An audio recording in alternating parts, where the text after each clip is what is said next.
So I was wondering, so about this market, 2014, 2015, like you mentioned, was crucial for this whole market, right? In the sense that they had the shale discoveries in the United States. This is when people started talking about the end of the peak oil and sort of can Saudi Arabia even, break even as a country with their budget. And as I understood it, the price crashed, and then what we're dealing with partially now, but please correct me if I'm wrong, is a long period of underinvestment, and shale apparently cannot scale up as fast as we would like now that Russia has cut off a lot, or we have cut off Russia, whoever did it. Yeah, whichever side. Can we scale up, Richard? Because I need to survive this winter. Well, that's the thing, right? Is I went to this presentation from a big Canadian oil investor advocate, Eric Nuttall. And he kind of argued that, no, we can't scale up very quickly. He sort of divided into, if you look at super majors, so Occidental, Exxon, and like those bigger oil producers, a lot of them with international presence are very hesitant now to scale up production because they were burned by that time period. Yeah. And a lot of them are trying to navigate the renewable side of things of, we're going to pivot. We're going to eventually become a green producer, and we're going to invest in renewable. So because of their publicity, I guess, almost, a lot of the companies shunning basically new projects for oil, at least large oil expansion, even given the current price, because they know how fickle that can be.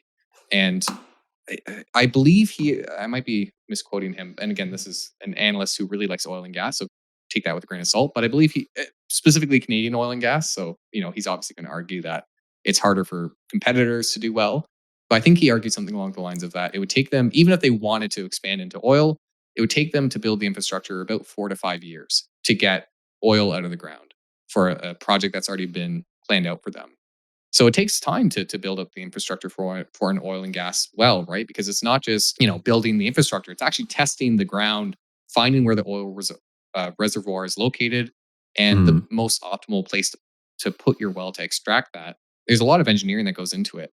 So on that side of it, it's going to take some time for the supply side to scale up. There are countries, Iran is another one that is a big oil producer that is facing sanctions. Yeah. Some people believe that they're already selling oil through the black market. You could read some articles about satellite imagery showing barrels of oil being placed onto cargo ships. But all to say that obviously there's some who believe that they might be able to fill the capacity gap because they're a big producer. Problem is they're not on very good terms with the US, and their oil has basically been shunned by a lot of the developed world. Yeah. And then there's Canadian producers where even though Canadian producers might be in a better position, and this probably applies to US producers as well, not specifically shale, because shale is very difficult to attract investor money.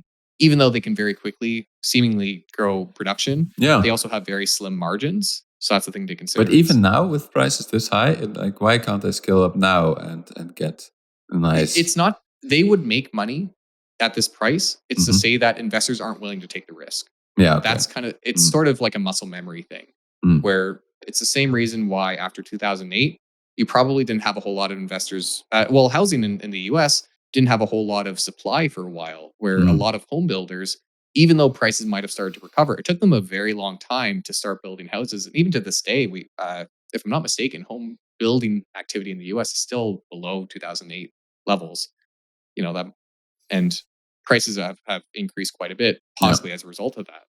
Yeah. So a lot of that aspect is just, it's the same thing as the super majors. There's this pain behind it that's investors don't want their money going into the development of that stuff, whether it be for green reasons or just financial reasons, that they lost a lot of money during that period of 2015 to 2018 roughly, when that glut happened.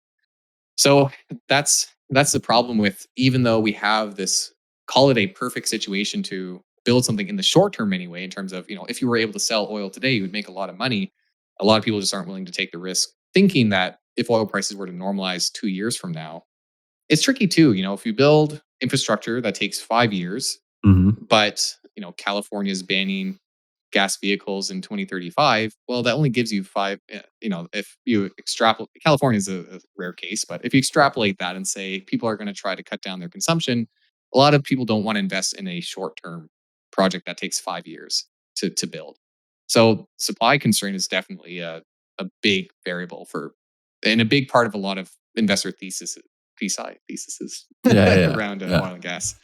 Okay. So yeah, so if I can tie it a little bit to economics, I'm definitely hearing you talking about at least two more important concepts. One is the hog cycle, and that refers to something that economists first sort of saw in the market for hogs, so that is pigs, and that is basically that in any market where there's a delay between sort of investing and producing, you very quickly get cycles in the sense that if the price of hogs is really high today, you're going to be breeding hogs, but it takes a while for them to grow up, and then so everybody is breeding for more hogs, and then you automatically, sort of naturally, instead of sort of the standard theory, markets are stable, you get cycles. Is that model applicable to a lot of commodities as well?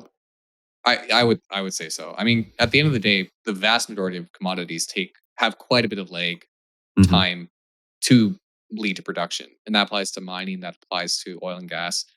Really, any kind of commodity. When you think about the process involved with it, and even outside of extracting it, oil and gas, a big part of it is refining as well. Refining is a big function of oil and gas. There's also a shortage of refineries in some places. So, obviously we can't stick black crude oil into our cars. It needs to be refined, and different byproducts need to come of that. And yeah, so all to say that, yeah, I think this cycle approach makes a lot of sense. And we saw that with the glut as well, right? There was a period where Mm-hmm. prices were, call it, stable. So all these shale producers built and built and built and built. And then the price collapsed because of that. All these companies exited. Now the prices recovered. Companies may, and we are seeing, there are Canadian companies, for example, acquisition activity has increased a lot. So companies are once again willing to, because it's harder to build the infrastructure, they'll just buy smaller competitors as opposed to building more infrastructure. At a Mm-hmm. net basis, though, there's Mm. this reluctance to build net capacity, I guess, because at the same time, politicians are fighting for better or for worse. I'm not against green initiatives. I think obviously we need to make some progress there, but a lot of these companies and the governments that they operate under have a reluctance, right? It's not a good look to say, okay, we're going to invest all this money into oil and gas, Yeah. and the Inflation Reduction Bill from Biden focuses a lot on, or at least has a bit in there about electric vehicles. It's not to say that that's a bad thing, but it's to say that on top of the cyclical nature of the industry, you also have secular trends, right? About whether oil and gas probably 10 years from now won't be. I think actually peak demand is forecast by some to be around 2035 to 2040. Okay. So who knows where we'll be in 20 years, right? Yeah. It's all to say that a lot of countries are trying to future proof their investments, and oil and gas probably doesn't look like all that attractive to be future proof.